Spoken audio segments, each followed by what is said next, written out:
Aiwa silks, Kasaragod, Kanhangad, Mangalore. കുറ്റിയാടിയിൽ RSSകാർ വിളിച്ച മുദ്രാവാക്യമൊന്ന് നിങ്ങളെ കേൾപ്പിച്ചു തരാം. വ്യക്തമായ മറുപടിയും നമുക്ക് നൽകാം. ഇങ്ങനെയാണ് ആ മുദ്രാവാക്യം: മുക്കിന് മുക്കിന് ചെറ്റകൾ കെട്ടി, ചെറ്റകളെല്ലാം പള്ളികളാക്കി, പള്ളികളിലെല്ലാം ആയുധ ശേഖരണമുണ്ടാക്കി, അങ്ങനെയുള്ള പള്ളികളെയെല്ലാം ഞങ്ങൾ തച്ച് തകർക്കും. പറയുന്നതാരാണെന്നറിയാമോ? ചോരച്ചാലുകൾ നീന്തിക്കേറിയ ഹെഡ്ഗേവാറിൻ പട്ടാളം, RSSൻ പട്ടാളം. ഇത് അവർ വിളിച്ച മുദ്രാവാക്യമാണ്. അവിടെ പരിപാടി സംഘടിപ്പിച്ചത് എന്തിനാണെന്ന് ചോദിച്ചു കഴിഞ്ഞാൽ പൗരത്വ ഭേദഗതി നിയമത്തെ ന്യായീകരിക്കാനാണ്. അതായത് മുസ്ലിങ്ങളോടും മറ്റുള്ള സമൂഹത്തോടും പറയാൻ വേണ്ടിയിട്ടാണ്. അതേ പരിപാടിയിൽ ഇവർ വിളിച്ച മുദ്രാവാക്യം ഇതാണ്. ഇവർ എത്രത്തോളം ശരിയായ ആളുകളാണ് എന്നുള്ളത് ഇതിൽ നിന്ന് തന്നെ വ്യക്തമാണ്. നിങ്ങൾ ഈ മുദ്രാവാക്യം വിളിച്ചോളൂ, കാരണം അത് നിങ്ങളുടെ സ്വഭാവമാണ്. പക്ഷേ കൊച്ചു കേരളത്തിൽ അത് നടക്കുമോ ഇല്ലയോ എന്നുള്ള കാര്യം നിങ്ങൾക്ക് തന്നെ വ്യക്തമായി അറിയാം. പക്ഷേ ഇതിനിടയിൽ നിങ്ങളൊരു കാര്യം പറഞ്ഞു. രാജ്യസുരക്ഷയെ ബാധിക്കും പോലും രാജ്യത്ത് നടക്കുന്ന പൗരത്വ ഭേദഗതി നിയമവുമായി ബന്ധപ്പെട്ടിട്ടുള്ള പ്രതിഷേധങ്ങൾ. രാജ്യസുരക്ഷയുടെ കാര്യം ചോദിച്ചത് കൊണ്ട് തന്നെ നിങ്ങൾക്ക് ഒരു മറുപടിയുണ്ട്. നിങ്ങൾ ഈ മുദ്രാവാക്യത്തിൽ നിങ്ങൾ ഒരാളുടെ പേര് പറഞ്ഞില്ലേ? നിങ്ങളുടെ തലവൻ ഹെഡ്ഗേവാറിൻ്റെ പേര്, ഹെഡ്ഗേവാറിൻ്റെ പട്ടാളമാണ് എന്ന് നിങ്ങളെ തന്നെ വിശേഷിപ്പിച്ചില്ലേ? ഈ ഹെഡ്ഗേവാർ ആരാണ് എന്നുള്ളത് നിങ്ങൾ അറിയണം.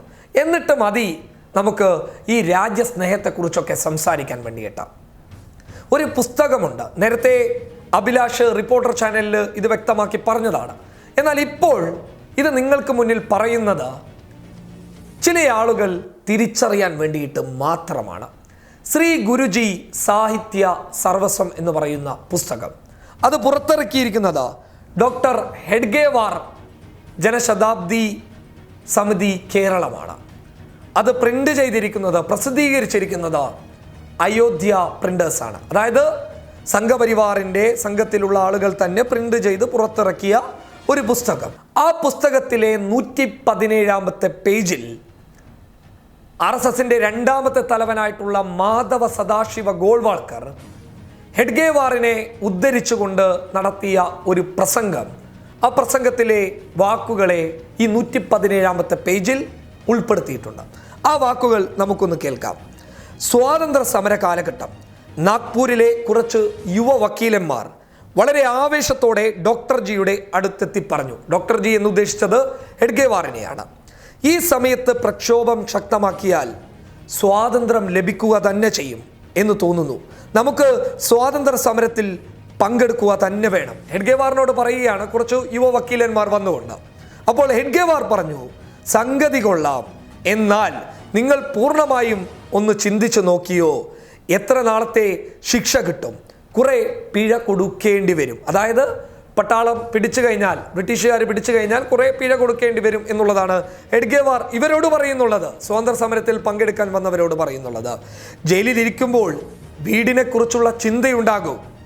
വീട്ടിലെ ബുദ്ധിമുട്ടുകൾ കണ്ട് മാപ്പപേക്ഷിക്കാനുള്ള ആഗ്രഹമുണ്ടാകും. ഇതൊക്കെ ചിന്തിച്ചിട്ടാണോ തയ്യാറായിട്ടുള്ളത്? അപ്പോൾ വന്നവരിൽ ഒരാൾ പറഞ്ഞു, എല്ലാം ചിന്തിച്ചു കഴിഞ്ഞു. 2 വർഷത്തേക്ക് വീട് ഭംഗിയായി പുലരാനുള്ള എല്ലാ കാര്യവും, എല്ലാ വ്യവസ്ഥയും ചെയ്തു കഴിഞ്ഞു. ഈ സമയം ഡോക്ടർ ജി പറഞ്ഞു, ഹെഡ്ഗേവാർ അവരോട് പറഞ്ഞു, അതിനർത്ഥം നിങ്ങൾക്ക് 2 വർഷം വരെ വീട് വിട്ട് താമസിക്കാൻ സാധിക്കും. എങ്കിൽ സത്യാഗ്രഹത്തിൻ്റെ കാര്യം വിട്ട് സംഘവികാസത്തിനായി പ്രവർത്തിച്ചുകൂടെ? ആരാണ് പറഞ്ഞത്? RSSന്റെ തലവൻ ഹെഡ്ഗേവാർ. ആരോടാണ് പറഞ്ഞത്? സ്വാതന്ത്ര്യ സമരത്തിലേക്ക് പങ്കെടുക്കാൻ വന്ന യുവ വക്കീലന്മാരോട് പറയുകയാണ്, നിങ്ങൾ സ്വാതന്ത്ര്യ സമരത്തിന്റെ പോരാട്ടത്തിലേക്ക് പോകാതെ സംഘവികാസത്തിനായി നിങ്ങൾ പ്രവർത്തിച്ചുകൂടെ എന്ന്. ഇവരുടെ പട്ടാളമാണോ ഈ പറയുന്ന ഹെഡ്ഗേവാറിന്റെ പട്ടാളം എന്ന് വിശേഷിപ്പിക്കപ്പെടുന്ന RSS ആണോ രാജ്യസ്നേഹത്തിന്റെ കാര്യം പറയുന്നത്? ഈ ഇന്ത്യ രാജ്യത്തെ മതേതരത്വ വിശ്വാസികൾക്ക്, മുസ്ലിങ്ങൾക്ക് രാജ്യസ്നേഹത്തിന്റെ കഥ പറഞ്ഞു കൊടുക്കുന്നത് ഹെഡ്ഗേവാറിനെ കുറിച്ച് തയ്യാറാക്കിയിട്ടുള്ള പുസ്തകത്തിൽ നിന്ന് തന്നെയാണ് ഇതെടുത്തു പറയുന്നത്. നിങ്ങൾക്ക് ഈ പുസ്തകം വേണമെങ്കിൽ പരിശോധിക്കാം. ശ്രീ ഗുരുജി സാഹിത്യ സർവസ്വം എന്ന് പറയുന്ന പുസ്തകത്തിലെ 117 പേജിലുള്ള കാര്യമാണ് ഞാനിവിടെ വ്യക്തമാക്കി പറഞ്ഞത്. ഇതേ പുസ്തകത്തിൽ മറ്റൊരു കാര്യം പറയുന്നുണ്ട്. ഹെഡ്ഗേവാർ പെട്ടെന്ന് ജയിലിലാകുന്നു. സ്വാതന്ത്ര്യ സമരത്തെ നിഷേധിച്ച, അതിനുവേണ്ടി പോരാടേണ്ട എന്ന് പറഞ്ഞ ഒരാള് എങ്ങനെ ജയിലിൽ പോയി എന്ന് ചോദിച്ചു കഴിഞ്ഞാൽ അതിനുമുണ്ട് ഈ പുസ്തകത്തിൽ തന്നെ ഉത്തരം. ഇവർ തന്നെ തയ്യാറാക്കിയ ഈ പുസ്തകത്തിൽ തന്നെ ഉത്തരമുണ്ട്. ബീറാർ എന്ന് പറയുന്ന സ്ഥലത്ത് വെച്ചാണ് ഹെഡ്ഗേവാറിനെ ബ്രിട്ടീഷുകാർ തടവിലാക്കുന്നത്. പക്ഷേ അതിനെ ഉദ്ധരിച്ചുകൊണ്ട് RSSന്റെ രണ്ടാമത്തെ തലവനായിട്ടുള്ള മാധവ സദാശിവ ഗോൾവാൾക്കർ പറയുന്നു, ഹെഡ്ഗേവാർ തടവറയിലാകാനുള്ള കാരണം, അതിന് ഹെഡ്ഗേവാർ നൽകിയ വിശദീകരണം എന്ന് പറയുന്നത്, ഞാൻ സ്വാതന്ത്ര്യ സമരത്തെ പിന്തുണച്ചത് കൊണ്ട് അകത്ത് പോയതാണ് എന്നുള്ളത് ശരിയാണ്. പക്ഷേ എൻ്റെ മനസ്സിനകത്ത് അങ്ങനെയൊരു കാര്യമേ ഇല്ല. മറിച്ച് ഞാൻ അതിനകത്ത് പോയത്, ഇതിൻ്റെ അകത്തെത്തിക്കഴിഞ്ഞാൽ ഒരുപാട് തടവുകാരെ കാണാൻ വേണ്ടി സാധിക്കും. അവരോടൊക്കെ സംഘത്തെക്കുറിച്ച് എനിക്ക് പറഞ്ഞു കൊടുക്കാൻ പറ്റും. അതിനെക്കൊണ്ടാണ് ഞാൻ അകത്തായത്. ഇതിനേക്കാൾ വലിയ നല്ല അവസരമില്ല എന്ന് ഇതേ പുസ്തകത്തിൽ മാധവ സദാശിവ ഗോൾവാൾക്കർ ഹെഡ്ഗേവാറിനെ കുറിച്ച് പറയുന്നുമുണ്ട്. ഇതാണ് RSSന്റെ തലവന്മാരുടെ മുഖം, പച്ചയായ മുഖം. ഇവർക്ക് എന്ത് അവകാശമുണ്ട് രാജ്യസ്നേഹത്തെ കുറിച്ച് പറയാൻ? കുറ്റ്യാടിയിലെ RSSകാരെ നിങ്ങൾ തിരിച്ചറിയണം. നിങ്ങൾ തിരിച്ചറിഞ്ഞിട്ടും അറിയാതിരിക്കുന്നതാണ് എങ്കിൽ അറിയാമെങ്കിൽ പോലും അപകടത്തിൽ പെട്ടുപോയവർ നിങ്ങളുടെ കൂട്ടത്തിലുണ്ടെങ്കിൽ അവരോട് പറയുകയാണ്, നിങ്ങൾക്ക് പുസ്തകത്തിൻ്റെ കടകളിൽ പോയി കഴിഞ്ഞാൽ ഈ പുസ്തകം ലഭിക്കാം. ഈ പുസ്തകത്തിൽ നിന്ന് നിങ്ങളുടെ നേതാക്കന്മാരുടെ ചരിത്രം അറിയാം. ആരാണ് എന്നുള്ളത് അവരറിയാം. യഥാർത്ഥത്തിൽ ആരാണ് രാജ്യദ്രോഹികളെന്നും ആരാണ് രാജ്യസ്നേഹികളെന്നും ഇതിൽ നിന്ന് തിരിച്ചറിയാം. ഇത് നിങ്ങൾ മനസ്സിലാക്കി വെച്ചുകൊള്ളുക. നിങ്ങളുടെ തലവന്മാരുടെ ചരിത്രം അത് കേൾക്കാൻ പോലും ഈ രാജ്യത്തെ ജനങ്ങൾ ഭയന്നു പോകും.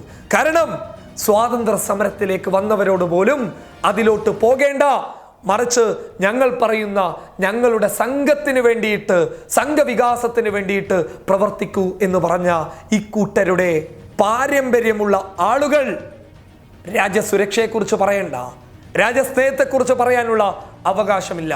കുറ്റ്യാടിയിലെ RSSകാരെ ഇതൊരു മാധ്യമ പ്രവർത്തകന്റെ മറുപടിയായി കാണുക. രാജ്യസുരക്ഷയെക്കുറിച്ച് നിങ്ങൾ ഇനിയും പറഞ്ഞു കഴിഞ്ഞാൽ ഇതുപോലെയുള്ള ഒരുപാട് ചരിത്രങ്ങൾ നിങ്ങൾ കാണേണ്ടി വരും, നിങ്ങൾക്കത് കേൾക്കേണ്ടി വരും. നിങ്ങളുടെ കൂട്ടത്തിലുള്ളവർ തന്നെ ഇത് കേട്ടിട്ട് നിങ്ങളോട് മറുപടി ചോദിക്കുകയും ചെയ്യും. News desk public Kerala.